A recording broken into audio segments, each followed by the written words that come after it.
Your fever is high, and the pressure to log in at work is too. But when you finally decide to take care of you, there's Instacart. Just because that one perfect coworker is attending meetings, camera on, sneezing, coughing, and aching doesn't mean you have to. Trying to stay on top of things can get you further behind. Instead, use Instacart for tissues to teas, cough drops to soups, delivered in as fast as 30 minutes. Oh, and if anyone needs anything, send them to that one perfect coworker. Instacart. Delivery you can count on.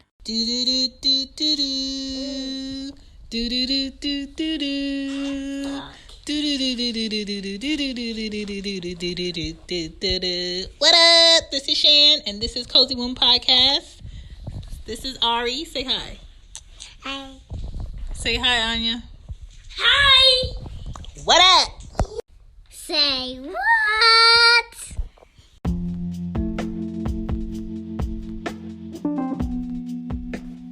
What up? It's Shan, and this is Cozy Womb Podcast. Thank you for tuning in.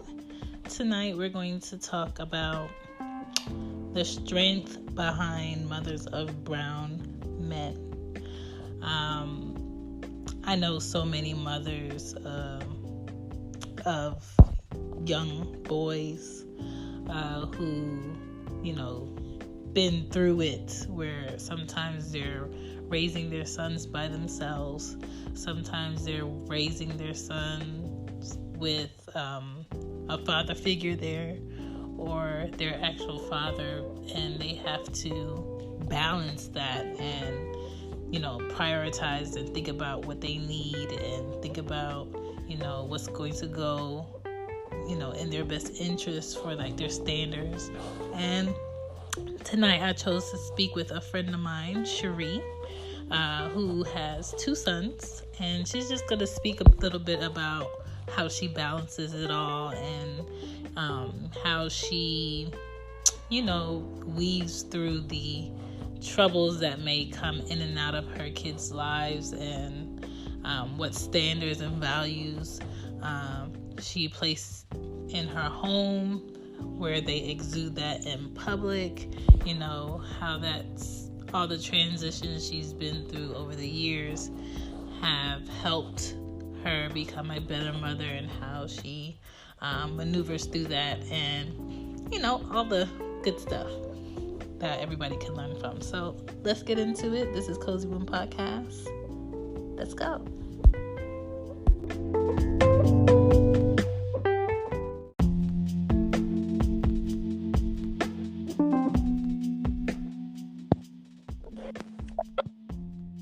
Sheree! Hi, Chantel. Can you hear me? I can hear you. Yes. Yay. We have made it. We made it. Welcome to Cozy Womb Podcast. Thank you. Thank you. Thank you. Thank you.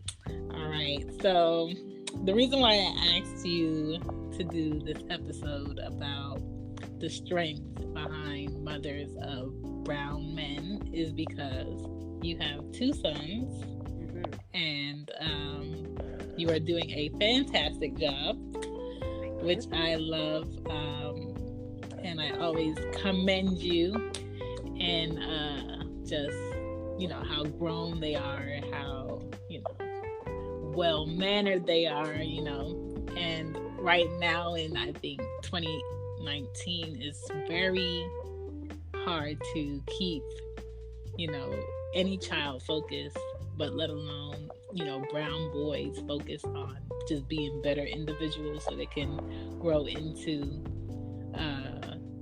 better men. And I think you do a great job at that, and I just wanted to get some insight on how do you do it. Thank you. With lots of help from whoever you want to call God, the Most High, my ancestors, I learned a lot. I think I probably learned a lot being an aunt at a very early age. And you know how Black families are, we take on the responsibility of raising each other. Right. So older siblings and being the youngest, being responsible for being a part of raising my nieces and nephews. So that happened when I was really young. So it was more about like, this is what families do. It never felt like a burden. It just felt like, this is what responsible families do. This is how we take care of each other. So I think a lot of my experience came at an early age. I won't say that I was so mature, because I don't really think I was. It's just kind of like, it comes with the territory. Right. So I got a lot of practice with my nieces and nephews. And I also watched a lot of my friends raise their kids. And you take what you feel will be useful for you. Right. You take what's good, that you feel like, I like how they raise their kids. I like how they implemented that rule. I like how, when they did this, the kids responded this way. So taking a lot from, friends, family, extended family, television. Good television. Television, like some of the best moms, like, we have these ideas of, like what family should look like, Yeah. And I think a lot of times as moms, like, I always thought I was gonna be like this cool, sweet mom. And I am in a lot of ways. Like, I never thought I would raise my voice. I thought I would be like calm and have these nice, sweet responses for my son. But that's not real. You know what I'm saying? That's real. So I think like just you take a little bit of from everyone. Take a little bit from everyone, because it's very challenging. It's not easy. Speaking of challenges, what are some of your challenges now with your sons? How old are they right now? My youngest son just turned 13 December. He is in the 8th grade, and I have a 15-year-old who is a sophomore in high school. And they're both, my oldest is taller than me. My youngest is like at my shoulders, and I'm a tall woman. Yeah. So they're tall. They're big boys. Some of the challenges now, oh my goodness. Oh, let me see. Oof. I mean, like, where do I start? Here's what has helped me. Okay. Knowing that there is no such thing as a perfect parent. The sooner I realize that there's no such thing, that if that is something you're chasing, if that's something that you're trying to become, you will never reach that space. You will never get there. Once you accept your humanness, that you are going to mess up, you are going to offend them, you are going to hurt their feelings, but you can still love them. Like, although they will experience your humanness, they will also experience your divinity, because I do believe that there is a responsibility, there is a divine responsibility, and that a lot of times when we are winging it, we're definitely being guided by God, by greater forces, by our ancestors whispering in our ears and helping us figure it out, because there's no such thing as a perfect parent. So the sooner I came to that understanding, it became a lot, I won't say easier, but I was comforted knowing that I don't have to be on this pedestal. I don't have to put myself on this pedestal. I don't have to parent the way my friend does it, and I don't have to compare myself to this other parent because this is how she does it in her house, or this is how they do it in their house. Just knowing like, hey, what worked for me? And learning how to redefine parenthood. Like, what does that look like for me? Well, for me, sometimes like I cook 2 meals, we eat leftovers, and every Thursday we eat sandwiches, and Fridays we eat pizza. Like, that's forever and a day, okay? Like, all my life, that's what we doing, So you have to figure out what works for you as a parent. Like, my kids are getting healthy, balanced meals, they're getting love.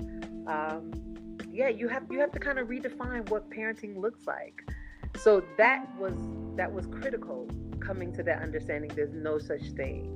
I think the second thing probably was realizing that these children come into your life. You've been entrusted with these children, and they're not your possessions. Right. So releasing that idea that they're my kids, I gotta control them. Mm-hmm. You know, they have become a big part of my life. It is my responsibility to guide them, to lead them, to teach them, to instruct, to love, to heal, to nurture, to challenge, to rebuke, to correct, all of those things. But knowing that they're not my possession and I cannot control them. I've only been entrusted to guide them. I've only been entrusted to love them and to lead them. I cannot control them because they're human beings. Mm-hmm. You know, they're going to have their own will, you know, and if you remember when you were 15, 16, 12, 13, like you had your ways too, you know. We all had our ways that, you know, our parents can say one thing and we do something else. So coming to that understanding that I cannot control them and I don't want to control them. Right. I want to do the best that I can with the tools that I have. I want to continue to evolve and get a better set of tools to become a better parent. So I think those two things have definitely helped me. But so the probably the most challenging thing that we're faced with now as parents, like living in the world that we live in nowadays, is balance. Yes. Oh, balance. Like just the balance of painting a picture of this beautiful, wide, broad, vast, incredible world that we live in. Like, it's a beautiful world. When I think about all the places that I had yet to travel, Right. painting this picture for our children and encouraging them to explore and to see the world, but also the responsibility, like that daunting kind of task of telling our children the truth about the world that we live in. Yeah, the prep. I call it the prep. The prep is hard. Yeah. It's hard. And I feel like our parents did the best that they could, Mm-hmm. but they also protected us from a lot of things because for fear of spoiling, you know, they didn't want, it's almost like they didn't want to put too much on us. But I think because kids are a lot more resilient than adults are, they can handle it because they're more in tune spiritually. I feel like, you know, life has its way. If you don't commit to that practice, cultivating, you know, your spirituality, that, you know, you can become really dull. Like you're not as sharp, you're not as sensitive as you are when you fresh from the womb. And, you know, you're not bright-eyed and, you know, you're not as full of wonder as you are when you are a child. So kids are resilient, and a lot of times we think that they can't handle, you know, certain things, but they can. They're better than we are. I think that sometimes will stop your child from like growing into their own individualism of what they can do. Even before I had kids, I always would say, you know, like I want to make sure my kid is well-rounded, where they could be in the suburbs, they could be driving, you know, sitting on the train by themselves, getting from point A to point B, watching out for things, and just being able to be in different environments and different rooms and still be themselves. Because if you don't expose them to differences, they're going to think one way. Absolutely. And nothing is one way. Absolutely. You want to teach them how to be flexible, how to be teachable, how to be confident, like be able to go into a room and not feel intimidated because you don't know or you don't understand, but be willing to just be quiet and listen. And that's imperative. That funny story, I have this story about my son. He was probably in the, I think, 4th grade, and he had this Ralph Lauren sweater, like secondhand, right? Hand-me-down sweater with the bear on the front. And he loved the sweater. And his uniforms at the time were gray slacks and I want to say burgundy polo shirt. So So the sweater was gray, like a dark, like charcoal gray, with this burgundy trim, with the bear on the front. Yo, he used to love this sweater. That vintage. Yes, vintage, classic, right? Mm-hmm. So he used to wear the sweater all the time. But one day he came home and he had the sweater turned inside out. And I was like, why do you have your sweater turned inside out like that? And he's like, oh, everybody was making fun of my sweater. And I'm like, why? And he said, everybody said it was a baby sweater. Like, why you got that baby sweater? You know? But I'm like, he liked this sweater. Like, he loved the sweater. So I'm thinking, I'm saying, but how do you feel when you wear the sweater? I like it. I feel good. It looks good. Like, it matches my uniform. Like, he liked this fly. Whatever he said. You know, I said, so what's more important? Your friends making fun of it, or you connecting with how you feel when you're in it? That's what's most important, is how you feel when you're in it. And I said, let me help you understand something about the world that we live in. The house that we live in is the real world.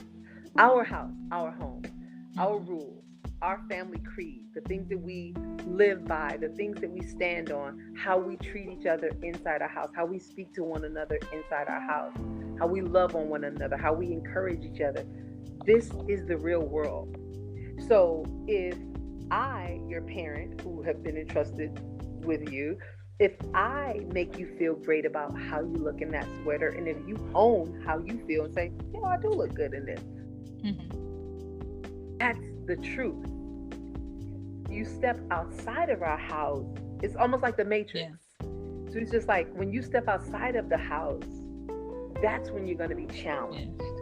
But your foundation is your home. So everything you learned about yourself in your home, that's the truth. That's the real world. When you step outside those doors, that's when you're going to be challenged. And that's when you have to go back and remember, like, yo, I remember like how my mom used to encourage me. I remember how she used to say, oh, yo, I look good in that. Like, I'm fly, or I wear these things with confidence, and et cetera, et cetera, et cetera. But after that, like, he was so, it made such an impression on him. Like, of course he continued to wear the sweater on the right side, because it was important for him to understand that his identity is shaped inside our home. And if I'm validating what you're owning, like, I'm owning this, I look good in this, I feel good. So if your parent, your mom, is validating that, and she's esteeming you, and you know she's your first teacher, and you know this woman loves me, guess what? When I step out into the world, I've already been given that confidence, you know? And that's not to say that he hasn't had challenges outside of that, because he has, but for the most part, that lesson has stuck with him, because I see how he moves as a 15-year-old in the world, you know? So that, I think that's important as well, like shaping our kids' identity, helping to shape their identity, you know, supporting them as they grow and evolve and want less of our influence and input, you know, that foundation, you know, setting that foundation and helping to shape their identity and a healthy self-esteem, you know, self-love, them knowing who they are. So that, I think that's probably, I think it all boils down to those things, you know, like when my kids leave my house, I think that's probably the most important thing. Of course, I want them to good money managing, good hygiene, just home economics, you know, how to run a home, how to, you know, run systems in your room, you know, how to do your laundry, you know, time management, doing your homework, you know, prioritizing things, you know, your responsibilities around the house. Like, that's home economics, you know, that's systems, that's teaching them how to run a household, how to, you know, run their lives, you know, future. But leaving out of their home, like, you know, that's the foundation, that's the beginning, you know, making sure that they have a good self-esteem, self-love, you know, good self-identity. That's probably the most challenging things, because think about all the images that our kids see on a day-to-day basis. Destructive, you know what I'm saying? Destructive images. It's parents, we have a lot. There is a lot. Like, think about it. What did we have access to? Like, I was telling my son, I said, you know, when we were younger, you know, the only way you could listen to like explicit music is if you had like an older brother or older cousin, because if you weren't with an adult buying music with like a parental advisory sticker on it, you weren't getting it, you know, because there weren't things like that were played on the radio. Like now it's a whole sex song, like it's a whole porn song on the radio. So, you know, think about how much they're away from us, like what they're seeing with their friends. And now our kids have access to social media. You know, there's images. You go into the sneaker store, you go into the grocery store, there's magazines, and there's just things like begging for their attention. Or not, like even just like people go to the store butt naked. Bucket naked. I'm just like, what? I have to explain this to my kid now because they see it. It's in their face. I can't tell you to leave the store because you're not dressed. Yeah, it's a lot. It's tough. Listen, oh man, I'm telling you, like, man, there are days, like, there's lots of times I've cried, like, oh my goodness, like, how am I gonna do this successfully, like, you know, without breaking somebody's neck and just hurting somebody, protecting my children. But you know, we can't, there's so many things that we can't protect them from. You have to prepare them for it. Prepare them and educate them. Yes. And that's what I've committed to do. You know, like, I just gotta prepare y'all, because of course there's so much music, you know, that's out now too, that's void of love. You know, that's very anti-family, that's very anti-relationship, anti-women. Good God. And anti-men. You know, I'm seeing a lot of women kind of self-destruct, and now everybody's, you know, women pointing the finger is black men's fault, and black men pointing the finger. You know, I'm just like, whew, we have a lot to prepare them. But I listen with them. You know, being a musician, being a lover of music, I'm making sure that I'm present, you know, listening to the things that they listen to. Some of it I rock with, some of it I'll be like, turn that shit off. Like, I don't want to hear that. You know, like, that's ignorant. Like, you know, but some of the things I have to listen and just, you know, teach them about misogyny and teach them about how, you know, how women are objectified, you know, teach them about, you know, point out the lack of love in certain lyrics. So you just got to be present. You got to be present. You can't, like, you know, you think about, like, I didn't want anybody shutting me down about the music that I listen to, so I definitely don't want to shut my kids down. It's expression, you know, but I definitely have to be present, like, tell them what's appropriate, what's inappropriate, what's fantasy, you know what I'm saying? Like, what's reality, who's faking, who's lame. Like, I don't care how much y'all like it, that's lame. If it's hot, I'm gonna rock with it. If it's not, it's lame. You know, so just being very honest with them. Even with my nephews, I'm just like, what are you listening to? All right, put it in, let me hear.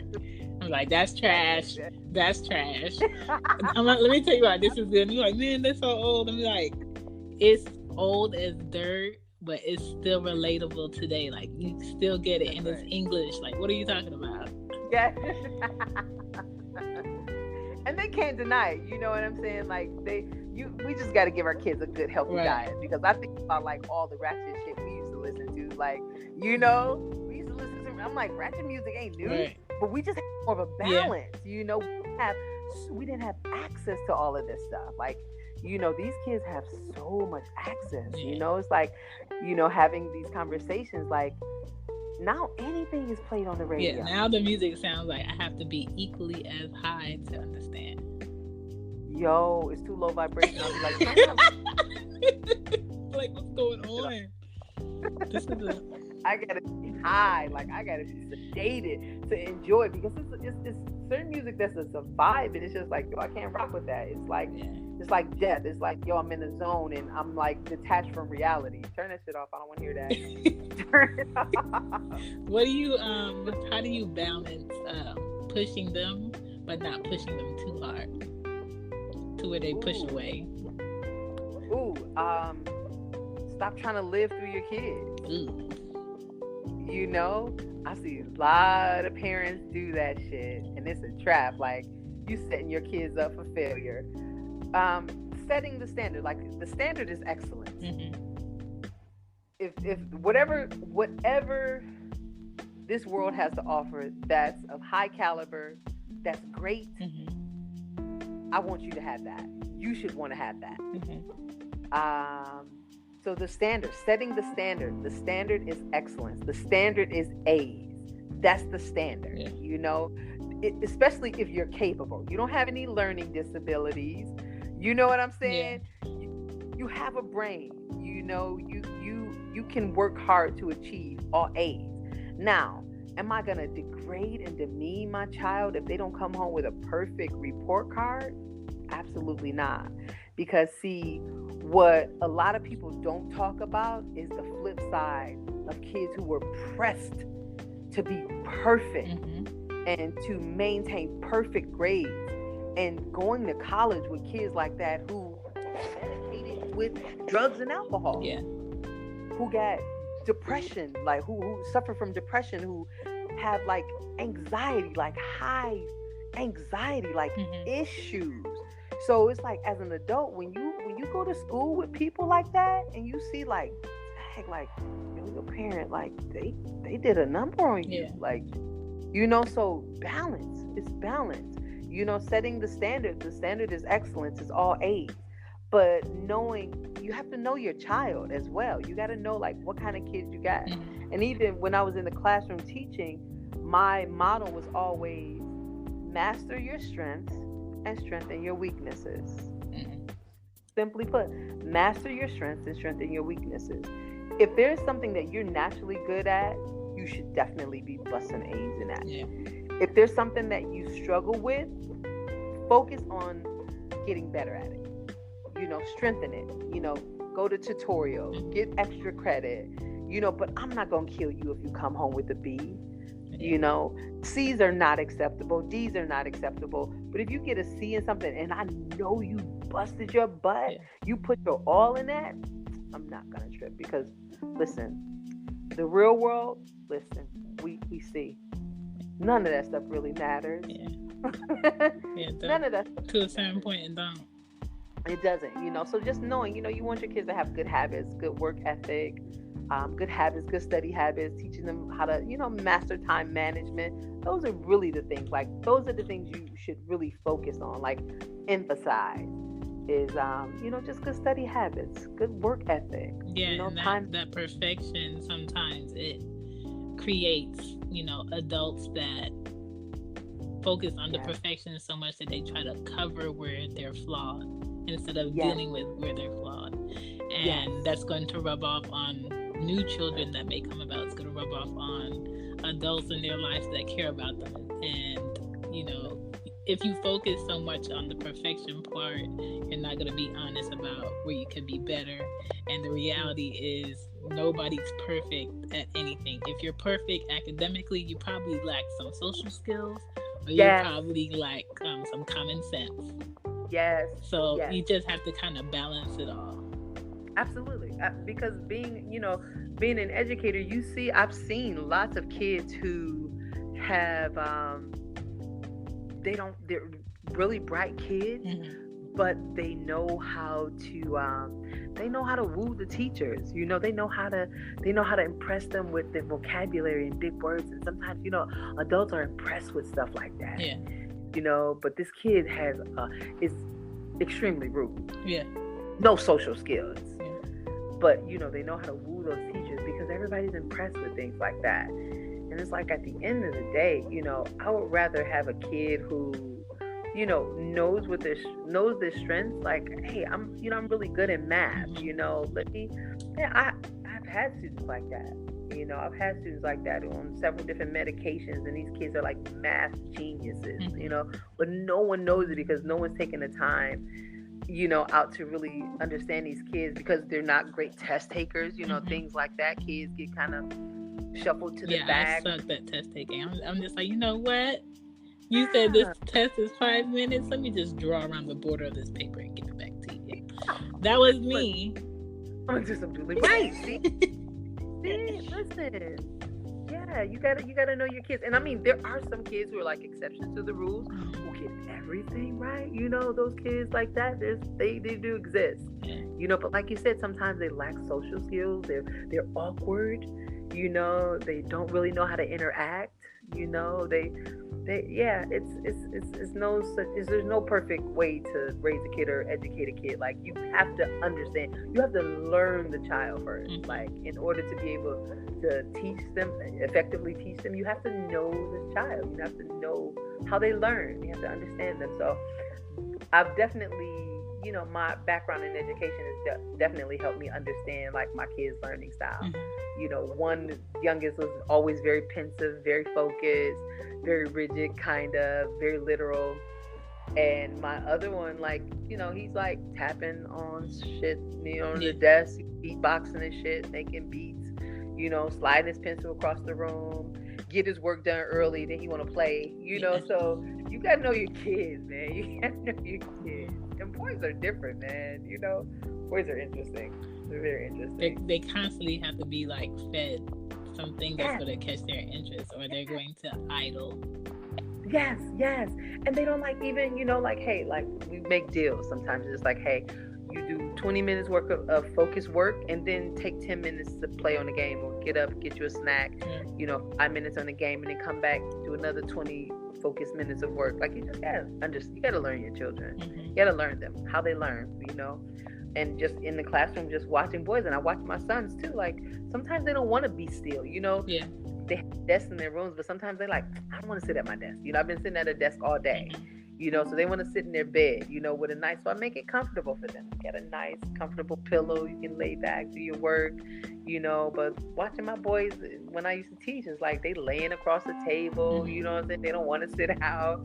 You know, girls are chilling, they chatting, they talking to their friends, sitting all prim and proper. But boys, you know, they want to move around. How do you balance giving them their space and their idle time versus, oh, you're not taking advantage of what you could be doing or you could be working on? Yo, I'm kind of like Dr. Jekyll, Mr. Hyde when it comes to questions.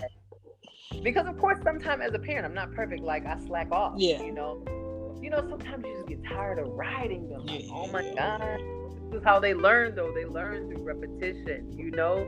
And you do have to, like, I'm really OCD, so I have to balance, like, because I can be kind of like a drill sergeant, but just knowing that I am the softer, you know, I won't say weaker, but I am the softer, more nurturing sex, and that's my style. I want to be like that. But when it comes to, like, what they need to get done, I can be like a drill sergeant. Like, I can ride them like that. So I have to kind of relax a little bit. Then I relax a little too much, and then I'm like, wait, you're supposed to get to this. Come on, you're playing around. Do this. Okay, snack time. Okay, shower. You know, like, so you have to kind of like create systems for them. Like, you know, what I've learned as well, running my house like a classroom helps my son. When I create lists for them, that helps them. You know, that's very helpful. So everybody has a clipboard. They know there's 2 jobs, either the bathroom and your bedroom, or your bedroom and the kitchen. So they know, like, they have their chores, they have their clipboard. And listen, details, dear. Details. Yes. Not a woman's cleaning, a man's clean. A clean. Listen, scrub the tub. Rinse it out. Listen, I have to write that shit down. Scrub the tub, rinse it out. Clean the toilet, scrub the inside, wipe the countertop, sweep the floor, pick up the trash. Like, you gotta be detailed. Get up in the morning, wash your face. When you're in the bathroom, after you use the restroom, wash your hands and brush your teeth while you're at it. You know, like, detail, give lists. Boys, I've seen that, and girls too. You know, I haven't raised any girls, but I help raise my nieces. So that helps them. They like when I leave lists for them. You know, because for me, it's just like, I don't care when you do it. Like, you know, we play games. Like, my mother have a list of things for us to do. And, you know, she didn't care. Like, of course, most parents, those old school parents, they like, do that shit when I tell you to do it. You know, now I'm like, I don't care when you do that shit. Just have that shit done when I get home. Like, I don't care. Because then guess what? Then you don't have to hear my mouth. Yes. And I don't like yelling. Oh. So, it's like, you don't have to hear my mouth. You do the stuff on the list, and then we cool. Then I don't have to come in the house and be this angry, raging bitch. And then I don't have to take all your shit away from you, because I will take all that shit. I'll turn the internet off. Give me that game. Give me all that shit. Give it to me. It's going in my room. It's going in the vault. So does that type of discipline work for both of them? Yes. Okay. Yeah. Because they like their game. You know what I'm saying? And then my oldest, he likes his movies. But no phones. Like at nighttime, phones go, like, as a matter of fact, when school ends, when I pick them up, phones go in my purse. Or when they get home, phones go in my room. I like So, that. you know, no phones while you're, you know, you should be focused on something else. Because my thing is like, I just allowed them to get phones, and they have phones at school now. Yeah. So teachers allow them to use them. I didn't even know the teachers allowed them to use them. But so it's just like, okay, you've had access to this before, during your lunchtime, whatever free time you have, and then after school, you have access. So as soon as you get home, focus, priority, home, you know, snack, homework, shower, you know, whatever else that you have to do on that list. But yeah, no phones in the room overnight. Because they have enough. You know what I'm saying? Like, for me, like 10, 12 hours a day. You know, so no, you've had enough of that. No phones, no electronic devices in the rooms at night. None. Smart. Yeah. Get some old school, get some alarm clocks. Yeah. There you go, right there. You know. Oh, and they try and buck, you know, sometimes, but you know, sometimes like they'll catch me slipping, and I'll be like, oh, so you didn't put your phone in my room. Oh, okay, cool. So, okay, don't. Okay, no. Don't worry. Don't take it to school. Yeah. Yeah. I like that's a good idea. Balance, you know, it's just balance, you know, and it works. Like I said, sometimes I slack, but for the most part, I do my best to just systems. They need systems. They need systems. How do you teach them about this Me Too era that we're in? Not that it wasn't happening before, but now, like, the consequences are like bold and just out here right now, and how to just protect themselves and their self-worth and respecting other people. Oh yeah, listen, that's a big one. Teaching them the truth about how someone can twist your words. First teaching them to treat every young woman as if she's your sister. Treat her like she's your sister or your cousin, whether you like her or not, whether she's a loudmouth and she's always screaming for attention and she gets on your nerves, whether she's a sweet, quiet, you know, one of your friends, whether you play sports or whether you're in class, like whoever she is, in all of your interactions with young women you should treat them as you would if she was like your cousin or sister. So making sure understand that, like, treat her like you would. What if you had a younger sister? How would you want somebody to talk to her or treat her or just be respectful towards her? So that, number one, that focus. And then number two, like, just listen, sitting down and reading the news with them, teaching them to be critical thinkers and teaching them how to interact, like, with young women, things that you shouldn't say. And if you do say something that can be misconstrued or misinterpreted or misunderstood, you better be willing to own the consequences that come with whatever you say. So teaching them, like, hey, you have to be careful how you talk to someone because you may offend them. And even if it was innocent, you know, that person can take something you said and show it to an older cousin, older brother, mom, or dad, and you can get some charges put on you, sir. Yeah. So don't even do it. You know, don't do it. And so, of course, like, I can't control them. I can't be with them at all times. But teaching, listen, it's enough reality out here, you know, and real stories that's happening right now for them to see and to learn from. Do you guys talk about, like, let's say if there's like a headline about X, Y, and Z, do you guys like discuss it? Absolutely. You know, and I think one of the biggest challenges for young people and even old people, no one reads anymore. Oh my God. I know. No one reads. And even times when my son, like, you know, they'll just give me a snippet of a comment or something that they read or overheard. And I'll challenge them. I'll say, hey, don't don't just mention something to me. If you have not yourself read the whole article about a trending or current topic, don't talk about it. If you're not ready to debate or even just have dialogue or discuss whatever this trending topic may be, you don't want to be in a room full of people and you're ill-informed, or you cannot formulate your own opinion because you haven't fully read what's actually happening. So just challenging them to read.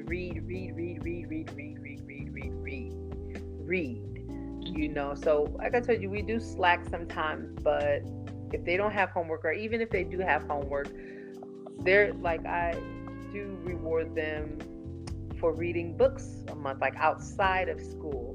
And I used to be like just so hard on them about what they read. But one of my students, she said, because we're forced in school to read things that we don't like all the time, even if your kids let them choose what they want to read, because there's so much that they can't choose in school. So you want reading to be enjoyable. You want it to be pleasurable for them.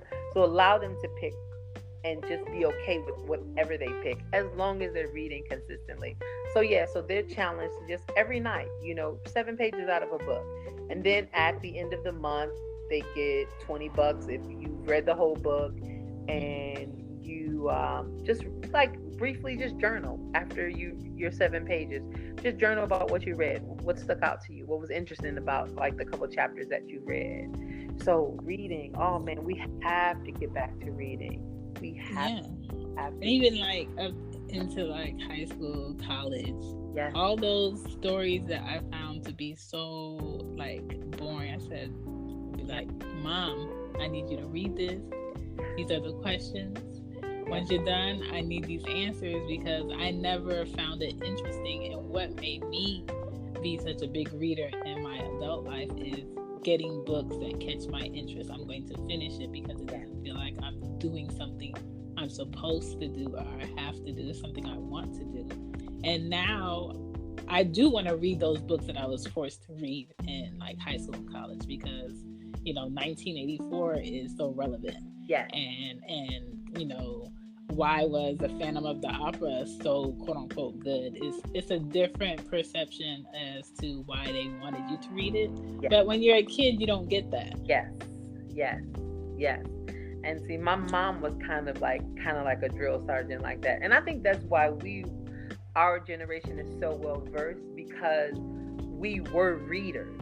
And although we watched television, we didn't have cable for the most part, but I remember later on we got HBO and cable television later, well into probably 12, 13, maybe. But we were readers. My mother was definitely, she was that type of person. She was very quiet. She was a reader. And, there would be times in the house where it's oh, no TV's on. Everybody's sitting on the sofa reading. Mm-hmm. Yeah, for hours. I remember that. Oh, yeah, you are. They played no games about that. Critical thinking was, listen, you had no choice but to get with the program. You had no choice, so I think we were just definitely we read everything. Yeah. I think we were the beginning. We were the beginning of the resources. Mm-hmm. And then now these kids have everything, and they're so smart. Yes. To the borderlines of being a smart ass, and you can't tell them anything, and they know too much. And if they don't know the answer in their head, they're going to search it and get it. Yes. So it's finding a different way to challenge them so they cannot click for the answer. Yeah. So it can just be in their minds, because right now it's kind of I really don't want my kids to rely on a thing to give them the answer. I want them to have the answer or know how to get to the answer by themselves. So it's kind of I'll pop quiz my 5-year-old. Be okay, Anya, if I got out the car right now and you were stuck right here, what are you gonna do? And it's kind of if you're so protective and you watch over your kids so much, and they're never in that element to think for themselves, to be in that situation. That doesn't mean you can't talk about it. It doesn't mean you can't prep them for it. If you're driving around with your sons, and yes, I know, like, my mom can drive me from here to here, but if I couldn't drive you, would you know how to get yourself from point A to B on time? Yes. Is that type of level of thinking that I think all kids need, but really boys to become men, so they can know that I can do this myself. I will do this myself. This is a challenge, but I know what I can and I can't do. And everybody now is like, sometimes these resources make it too easy. Like the fact that I can just go on my phone, put in the address, and have somebody's car come pick me up and take me there, but I don't know how to get there by myself if this wasn't an option. Yes. I don't know if it's a good or if it's a pro or a con. Yes. That's good. It's so true. It's so true. Like, we don't want our kids to be so pampered that they, would like just kind of self-destruct. Like if the world that as we know it now, like if it, would you know how to navigate? Would you know how to get around the city? Would you think about all the phone numbers that we had memorized in our heads? Think about all the addresses that we had memorized in our heads. Think about all the information we had memorized in our head. And it shows you how powerful the brain is, because it is like a computer, but challenging our kids, like I said, sometimes to just, turn off the electronic devices, get like a really dope poem and just read it and then rewrite it, so like things like that. I feel like, you need the balance. You need the balance of the old and the new. They're both equally valuable and important. Just teaching our kids to have that kind of that skill, memorization, and just, knowing some famous writings. Like I remember, oh my goodness, having to read newspaper articles, and just like also having to write those articles out. Yeah, man, different writings. Langston Hughes and Malcolm X, like just having to read those things and write them out. Yeah, man. Oh God, handwriting was so important. Having. Yes, I was in the store not looking for this, and I saw like a little workbook of teaching your kid cursive, and I'm just like, Anya, we're getting this. And she was like, what is cursive? I said, I'm gonna show you what's cursive, because kids don't have to do that anymore. Goodness, I love writing. I love cursive writing. Like, I'll say this doesn't matter, but I think it does. There's skills. There's like learning how to type, those things are all skills. Yeah. I think they're valuable. And we don't know what the world is going to look like 20 years from now, but having those skills, you know what I'm saying, being multifaceted, because we live in an age now like where our kids are like multi-dimensional. They have to be. Yeah, they're mastering so many different things at like one time. It's a lot. It's impressive too. It's really impressive. But that old school balance, implementing some of that old school with the new school is important. Yeah, everything gonna come full circle. So yeah, that's what we gotta do. All right, so my final question for you, all this good information, is how do you balance it all and still focus on Sheree? Oh my goodness. Listen, that's, man, I did lose it, I can't even front, there was like a nice stretch of my life where I did lose it. And not that I ever lost sight of my goals, because I always had this at the forefront of my mind, my kids, I'm not going to be the type of parents where my kids just become my life and I become obsessed with their schedules and I have no life and I just become their servant. Like, that was at the forefront of my mind. Like, nope, my kids come into my life. Like, I'm going to have to make arrangements and accommodate them, but they came into my life. So not really a selfish kind of, position, but trying my best to stay centered. Like, I do know that I have to strive to be my best in order to give them my best. But sometimes we fail, and there's been lots of times. And like I said, just a long period, a long stretch, where, I kind of hid behind them, because it's, sometimes like, you have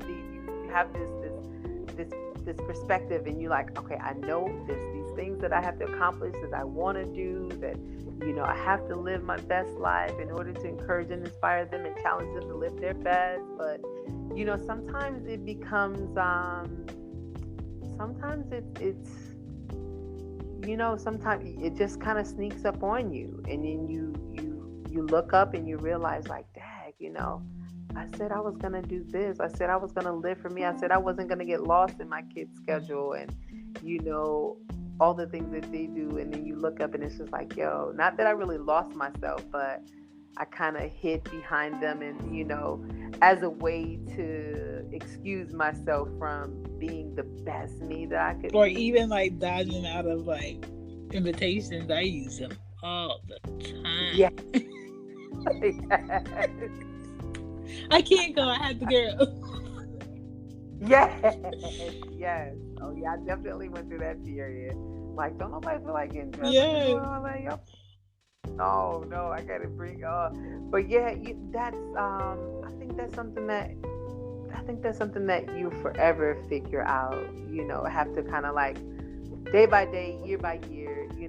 Making sure you're planning and living in addition to accommodating your kids. And then just having people around you who kind of, keep you on your toes, keep you on task. Like, hey, you need some you time, or hey, we need to create something where, the kids can be invited, but, you're the focal point. Like,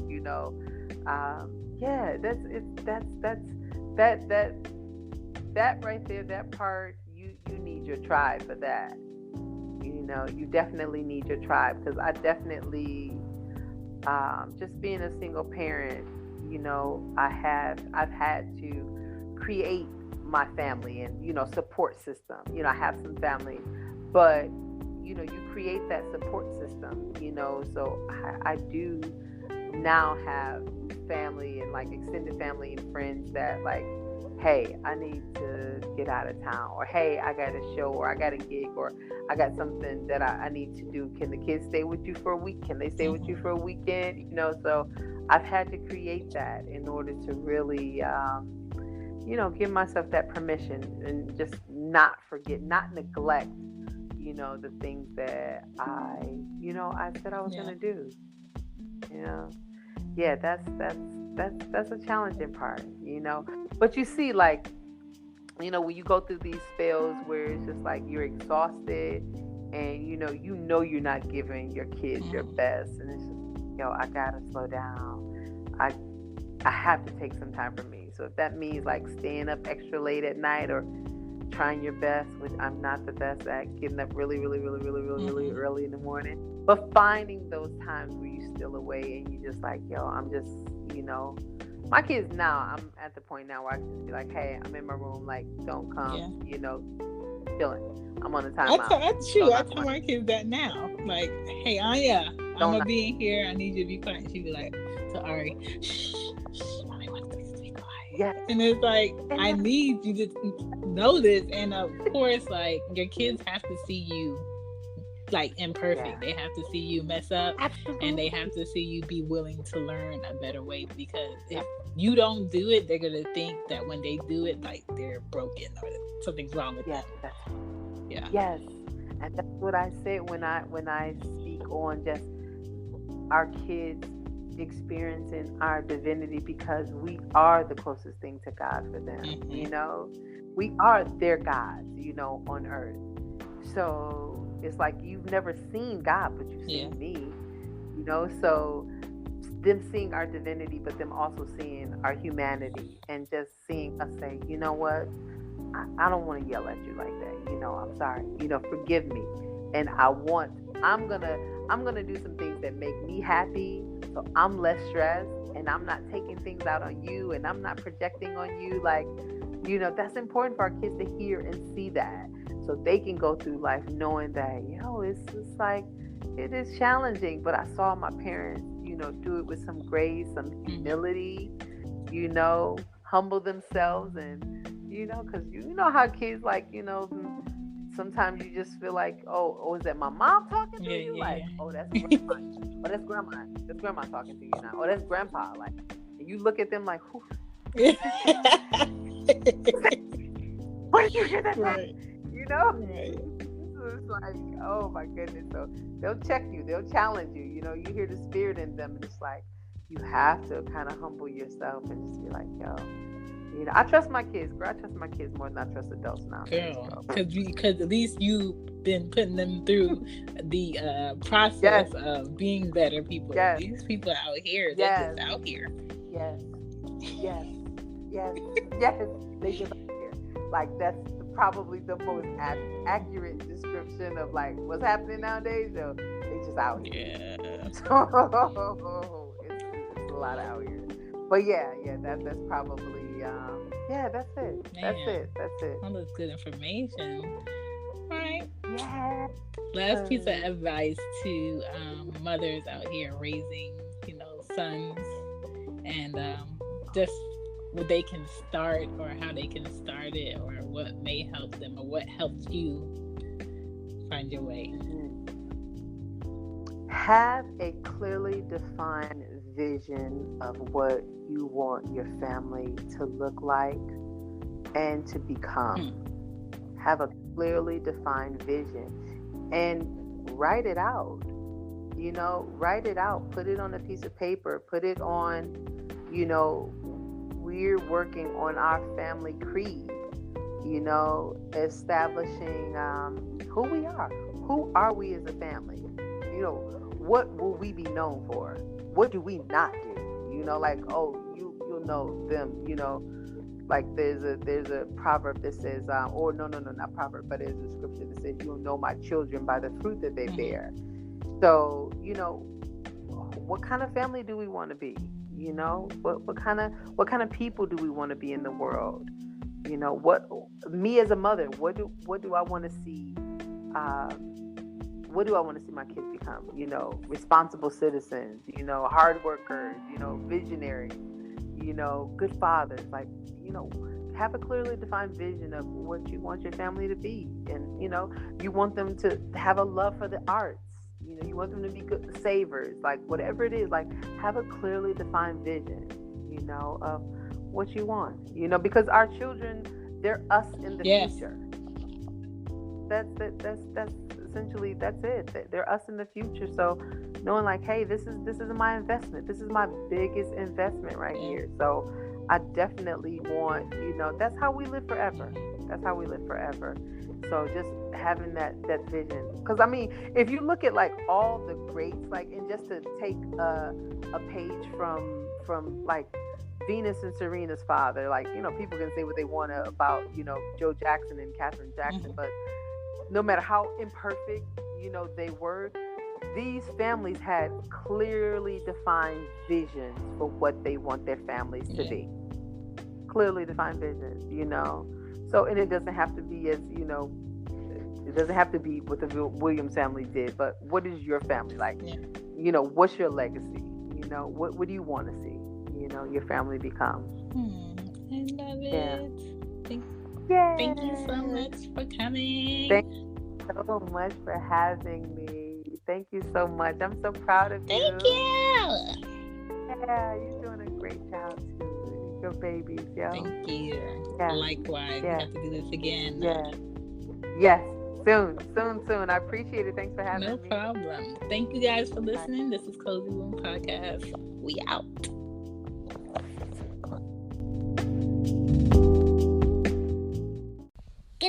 Good night. Good night. Good night.